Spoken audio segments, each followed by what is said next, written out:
Berapa harga sebuah nyawa ketika asap lebih cepat daripada bantuan?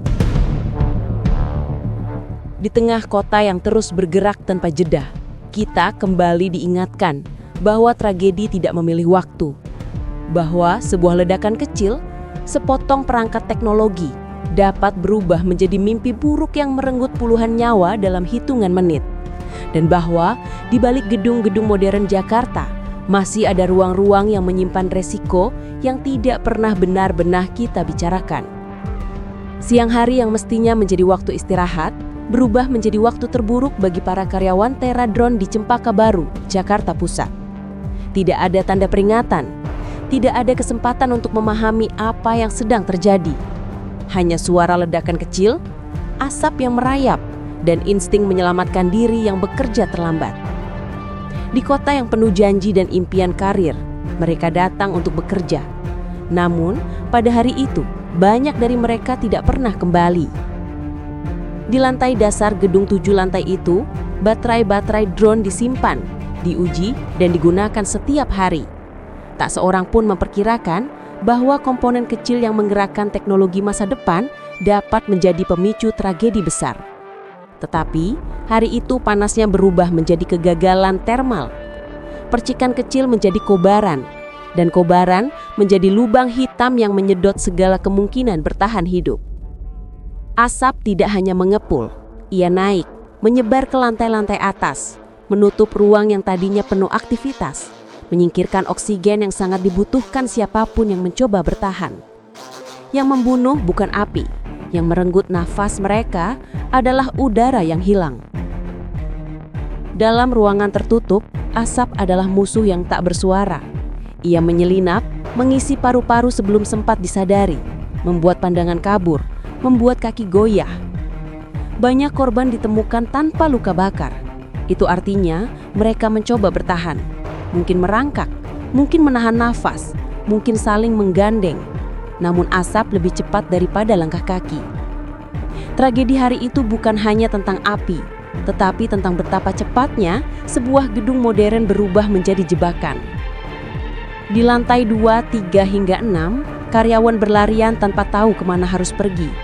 Mereka mencoba menuju tangga, berusaha naik ke rooftop, berjuang mencari udara sambil berharap petugas datang sebelum nafas terakhir. Beberapa berhasil mencapai atap. Mereka melambaikan tangan, meminta pertolongan, berharap dunia di bawah melihat apa yang sedang terjadi. Dan dunia memang melihat. Dari jalan warga menyaksikan siluet tubuh yang kepungan asap. Di tembok gedung, tangga mobil damkar ditegakkan. Satu persatu, mereka diturunkan. Lelah, sesak, menangis, sebelum akhirnya dipapah menuju ambulans.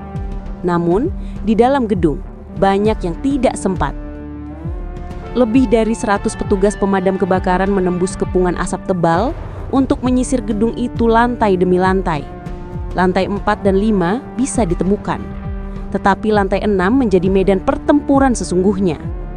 Panas ekstrim, jarak pandang rendah, dan resiko struktur membuat setiap langkah menjadi pertaruhan. Penanganan tidak hanya tentang memadamkan api, tetapi memastikan tidak ada satupun jasad tertinggal. Itu bukan hanya tugas, itu penghormatan terakhir bagi korban. Pada sore hari, Jalan Letjen Suprapto ditutup total. Deretan ambulans memenuhi jalan. Orang-orang bertanya, apa yang terjadi? Tapi berita buruk terus berdatangan. Jenazah demi jenazah dibawa menuju RS Polri. Di sana, keluarga menunggu dengan cemas. Ada yang pingsan saat mendengar kabar. Ada yang tidak mampu berdiri ketika menerima kenyataan.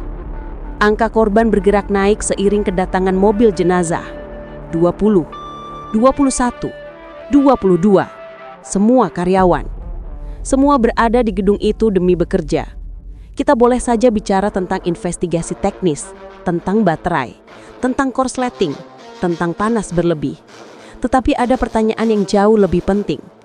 Bagaimana mungkin sebuah gedung perkantoran modern bisa kehilangan begitu banyak nyawa hanya dalam hitungan menit? Apakah prosedur pengamanan baterai berdaya besar sudah benar-benar dipahami? Apakah standar bangunan sudah memberi ruang evakuasi yang cukup? Apakah latihan kebakaran pernah dilakukan? Apakah sistem ventilasi berfungsi?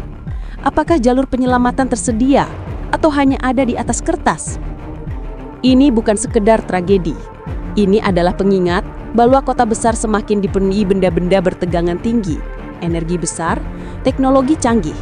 Namun kesiapsiagaannya tidak selalu mengikuti. Drone adalah simbol kemajuan, tetapi baterai litium yang menggerakkannya menyimpan resiko yang perlu dipahami dengan serius.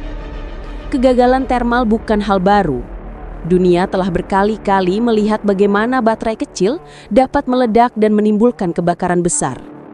Pertanyaannya, apakah kita sudah benar-benar siap hidup di dunia dengan energi resiko tinggi seperti ini? Puluhan keluarga kini harus menerima bahwa orang terdekat tidak akan kembali. Semua karena ledakan kecil di ruang yang seharusnya aman. Tragedi ini bukan hanya tentang siapa yang salah. Ini tentang apa yang harus diubah agar tidak ada lagi gedung yang berubah menjadi perangkap. Kita tidak bisa mengembalikan nyawa yang hilang, tetapi kita bisa memastikan kota ini tidak mengulang kesalahan yang sama. Pada akhirnya, tragedi Teradron bukan sekedar berita. Ini adalah peringatan keras bahwa perkembangan teknologi tanpa standar keselamatan adalah bencana yang menunggu waktu. Hari itu, asap mengalahkan waktu, dan kota kita harus belajar dari setiap detik yang hilang. Karena pada akhirnya, pertanyaan paling penting tetap sama. Apakah nyawa manusia benar-benar menjadi prioritas, atau hanya menjadi korban samping dari kelalaian yang tak terlihat?